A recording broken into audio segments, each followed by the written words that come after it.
ചോദിച്ചത് ഈ വീട്ടിലെ ഗൃഹനാഥൻ നീയാണോ ഞാനാണോ എന്നാ. ഗൃഹനാഥൻ മുതലാളി എന്നാ, എന്നാലും ഫുൾ ഉത്തരവാദിത്വം എനിക്കാ. എന്നാ പിന്നെ നോക്കി നിൽക്കാതെ എന്നോട് ആദ്യം അവിടെ പോയി ചെയ്യടാ. അവൻ ഒരു അങ്ങോട്ടും ആദ്യം പാചകം ടെസ്റ്റ് ചെയ്യട്ടെ. ഭയങ്കര വിശപ്പ്. നീർക്കോലിയുടെ രൂപവും പെരുമ്പാമ്പിന്റെ വിശപ്പും. എന്താ അകത്തൊരു ബഹളം? ഒരല്പം കുടുംബകാരി എന്റെ മോളും ഭാര്യയായിട്ട് പങ്കുവെച്ചതാ. എന്താ കുഴപ്പമുണ്ടോ? എനിക്ക് മനസ്സിലായി. എന്ത്? പെണ്ണിന്റെ അച്ഛനാരാണെന്ന് ചേച്ചിയോട് പോയി ചോദിച്ചില്ലേ?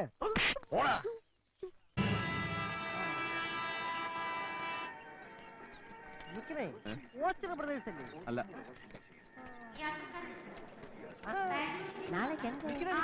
ഓച്ചിറ ബ്രദേഴ്സ് അല്ലേ? അല്ല, കായല പ്രദേശാ. ഓച്ചിറ ബ്രദേഴ്സ് നാസർക്കാരാടാ. ശരിയാത്.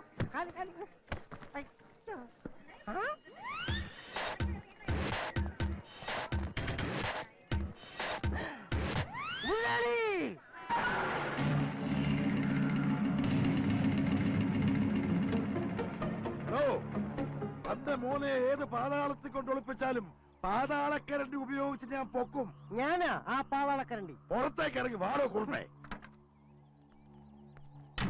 കേസ് കൊടുക്കും, പിണ്ണാക്ക് തീറ്റിക്കും എന്നൊക്കെ പറഞ്ഞ് കുറച്ചുനാൾ മുമ്പ് നീ എന്റെ വീട്ടിൽ വന്ന് വിപ്ലവം സൃഷ്ടിച്ചില്ലേ? അപ്പോഴേ എനിക്ക് തോന്നി നിന്റെ മകനെ നീ തന്നെ മുക്കിയതായിരിക്കുന്നു. മുക്കാൻ അവനെന്താ തുള്ളിനീല?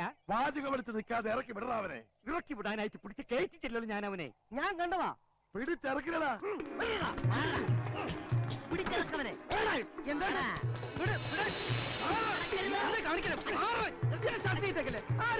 അയ്യോ, ഇയാളറിയില്ലേ? ഇദ്ദേഹമാണ് വട്ടപ്പറമ്പിൽ ഉണ്ണിത്താൻ.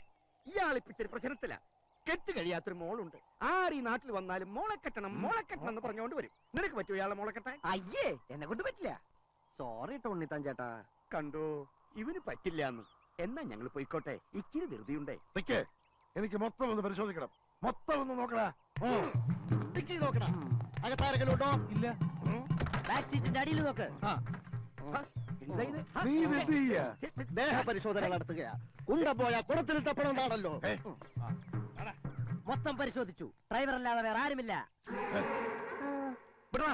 ഉണ്ണിത്താനെ, ഇനി പരിശോധിക്കാൻ എന്റെ അണ്ടർവെയറിന്റെ പോക്കറ്റ് ബാക്കിയുണ്ട്. വേണം. അയ്യോ വേണ്ട, എവിടെ തൊട്ടുപോകരുത്. നീ വണ്ടി കയറണം മോനെ. മാറാ. അല്ല മുതലാളി, അതൊക്കെ എവിടെ?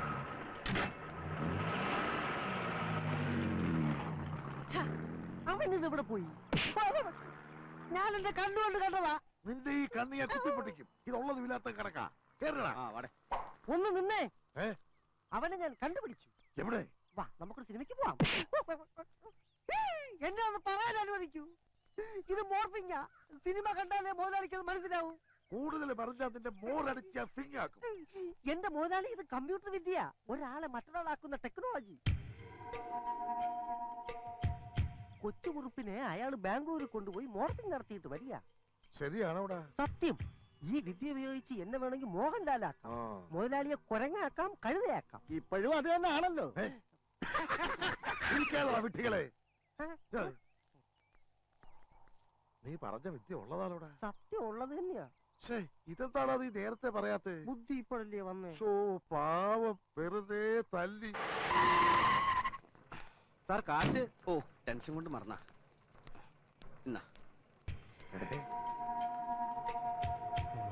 മോർഫിംഗ്. അതെ, മോർഫിംഗ്. കേട്ടോ സാർ, സൂക്ഷിച്ചു പോ.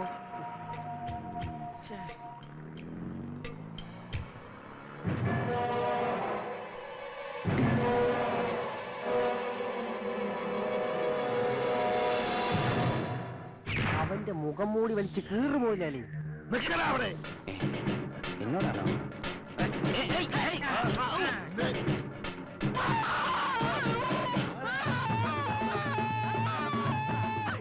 എന്താ പ്രശ്നം? നിന്റെ ഈ മുഖം കൂടി കടിച്ചു കീറുക. അയ്യോ, ആളത്തിന്റെ പിടിച്ചേക്കണേ.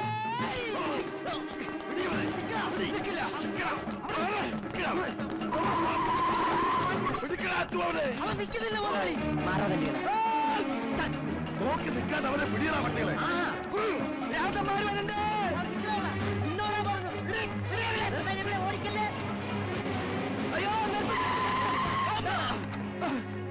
ചവന്തീനി അയാളെന്നെ കടിച്ചീറാൻ വന്നു.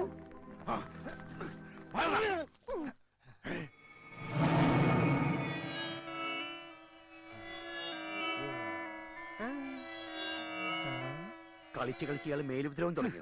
ആ നീ വണ്ടി കയറ്, ഇറങ്ങി കാര്യം മുടക്കണ്ട. എങ്ങട് കല്യാണ ഡ്രസ് എടുക്കാൻ ആ, കയറുന്നു. കേറുന്നെടാ. ആ. ഉം.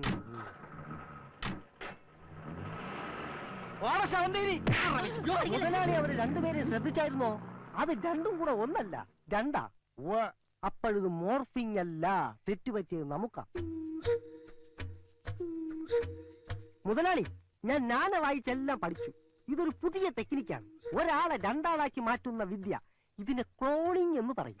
എന്താ ക്ലോണിംഗ്. ഇതിന് ക്ലോസിംഗ് എന്ന് പറയും. നിന്റെ ചാപ്റ്റർ ക്ലോസ്. കുന്നത്തൂർ പഞ്ചായത്തിൽ 9-ാം നമ്പർ വാർഡിൽ CK മൈഥിലി, 456 നമ്പർ വോട്ടർ. കിട്ടിയ ഓരം വെച്ച് നോക്കുമ്പോ ഇത് തന്നെയാ വീട്. പക്ഷേ പരിസരത്തൊന്നും ആരും കാണുന്നില്ലല്ലോ. ഹലോ, ദേ ആ ഞാൻ ദേ ചെത്തിയിറങ്ങുക. ഓ, ലോഡ് അയച്ചിട്ടുണ്ട്, കൊണ്ടോട്ടിലുള്ള ലോഡ് അയച്ചിട്ടുണ്ടെന്ന്. അവിടെ പപ്പനാവൻ കൊണ്ടുവരുമെന്ന്. ആ അയ്യോ സാറുമാരെ പോകല്ലേ, ഞാൻ ദേ വരുന്നതേ.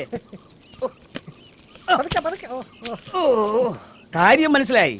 ഇവിടെ അടിയും കുത്തും വെട്ടും ബോംബെറും ഒക്കെ ആയതുകൊണ്ട് സാധനം കിട്ടാൻ വലിയ പ്രയാസമാണ്. ഏത് ബ്രാൻഡാ വേണ്ടത്? ബ്രാൻഡോ? പറഞ്ഞാ മതി, ഏത് വേണാലും റെഡിയല്ലേ. ഇവിടെയൊക്കെ തെങ്ങിന്ന് ചെത്തി ഇറക്കുന്ന വിദേശ മദ്യമാണോ? മാഗി ചരക്ക. ഇവിടെ എക്സൈസുകാരുടെ ശല്യം കൂടുതലായതുകൊണ്ട് അവനെ ഒളിപ്പിക്കാൻ പറ്റിയ സ്ഥലം തെങ്ങിന്റെ വണ്ടയില. സത്യം പറഞ്ഞാൽ ഞങ്ങൾ വന്നത് മദ്യത്തിനല്ല, ഒരു CK മൈഥിലി. അതെ, മൈഥിലിയുടെ വീടായത്. എന്താ സാറേ കാര്യം? അപ്പൊ പുള്ളിക്കാരി വോട്ട് ചെയ്യാൻ വന്നപ്പോ പരിചയപ്പെട്ടതാണേ. സമയം കിട്ടുമ്പോ വീട്ടിലോട്ടൊക്കെ ഒന്ന് വരാൻ പറഞ്ഞു. ഞാനൊരു വെറ്റിനറി ഡോക്ടറാ. ഒരു പ്രത്യേക നാടൻ ഇനത്തിലുള്ള പട്ടിയെ ആ കുട്ടിയെ വളർത്തുന്നുണ്ടെന്ന് പറഞ്ഞിരുന്നു. ഞാൻ ആ ബ്രീഡിനെ കുറിച്ചുള്ള റിസർച്ചിലാ. ഒന്നാ കുട്ടിയെ.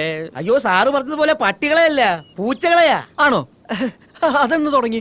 എന്നോട് പട്ടികൾ എന്നാണല്ലോ പറഞ്ഞത്. പൂച്ചകളെ വളർത്തുന്നത് കൊച്ചിലേ മുതലുള്ള വിനോദമാ. പാവുക, സ്നേഹമുള്ള കുട്ടിയാ. എന്ത് ചെയ്യാനാ, വീടും പറമ്പും വിൽപ്പനയ്ക്ക് വെച്ച് എല്ലാവരും പോയി. അയ്യോ, അപ്പൊ മൈഥിലിയോ? അവളിവിടെ ഉണ്ട്, അവക്ക് പോകാൻ പറ്റുമോ? സാറുമാര് വന്നാട്ടെ. അതാ സാറിന്റെ അടുത്ത് വരാൻ പറഞ്ഞത്. വാ, ദേ ഇവിടെയാ അവൾ ഉറങ്ങുന്നത്.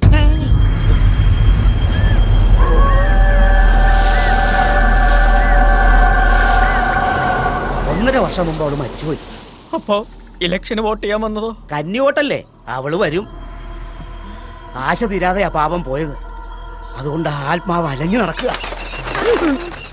അവക്ക് ഏറ്റവും ഇഷ്ടം പൂച്ചകളെയാ. അതുപോലെ തന്നെ അവളുടെ മനസ്സും. ഇണങ്ങിയാ പിന്നെ പിരിയില്ല. നിങ്ങൾക്ക് ഇഷ്ടമായ സ്ഥിതിക്ക് ഇനി നിങ്ങളെ അവൾ അങ്ങോട്ട് വന്ന് കണ്ടോളൂ. അതാ പതിവ്.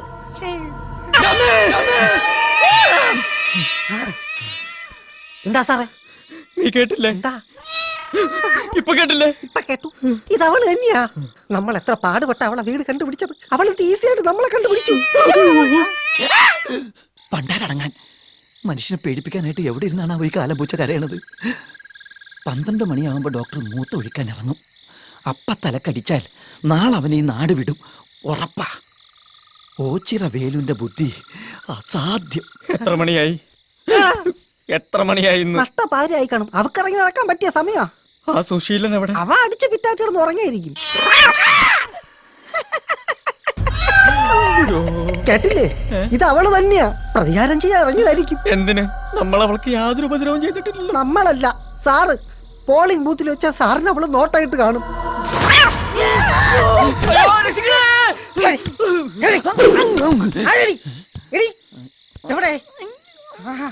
എവിടെ എവിടെ? ഇവന്മാർക്ക് ഇതെന്ത് പറ്റി? അവള് നിസ്സാരക്കാരിയല്ല, നാഗവല്ലിയുടെ കുഞ്ഞമ്മേരെ മോളാ. അതേത്?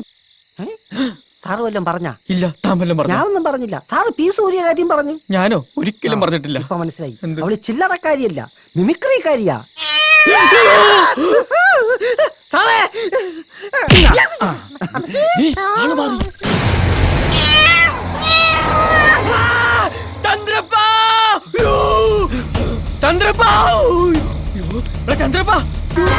എന്തുപറ്റി? സുശീല, സുശീല, എന്താ എന്താ മനുഷ്യക്കെന്ന് ഉറങ്ങാനും സമ്മതിക്കില്ല. അയ്യോ, എന്ത് പറ്റി? നമ്മുടെ ചന്ദ്രപ്പനെ പ്രേതം പിടിച്ചു. ആണാ? അയ്യോ, എപ്പോ? സ്മോള് വേണോന്നാ? സോഡ കുട്ടി ലാർജ് വേണോന്നാ? ആ, മനസ്സിലായ. അവന് സംസാര ശേഷി നഷ്ടപ്പെട്ടു. അവന് ഊമയായി. എടാ തെണ്ടി, എന്റെ തലക്കിട്ട് താങ്ങിയതാണെന്ന് ഞാൻ കണ്ടടാ. വെള്ള പാവാടയും ബ്ലൗസും പനങ്കുല പോലത്തെ മുടി ഇരുമ്പ് പോലത്തെ കൈകളുള്ള സുന്ദരിയായ യുവതി പ്രായം 18 മൈഥിലി. ചന്ദ്രപ്പ എടോ ചന്ദ്രപ്പ, എന്താ സാറേ? ദാ കണ്ടില്ലേ 2 ടയറും പഞ്ചറായി.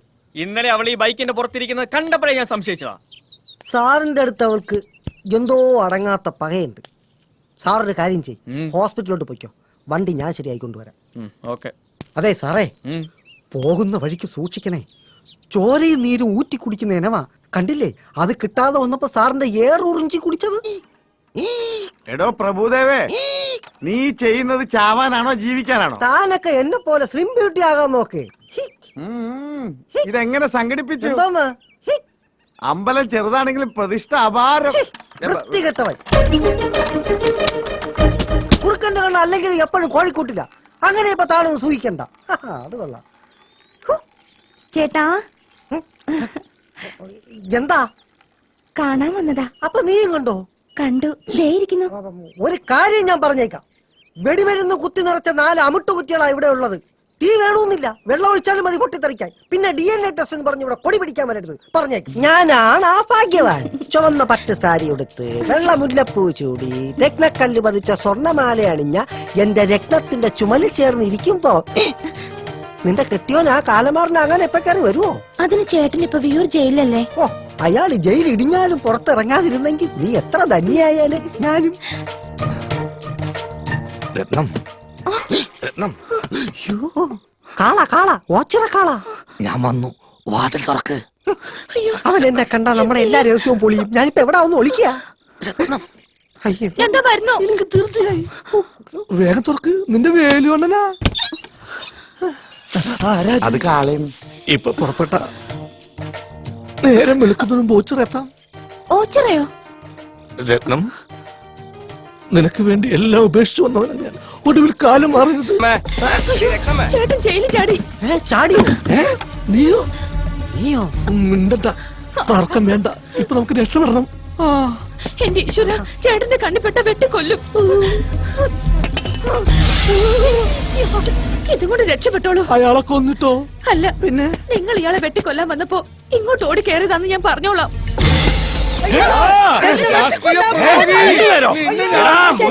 അങ്ങോട്ട് ജയിലിൽ പോയാ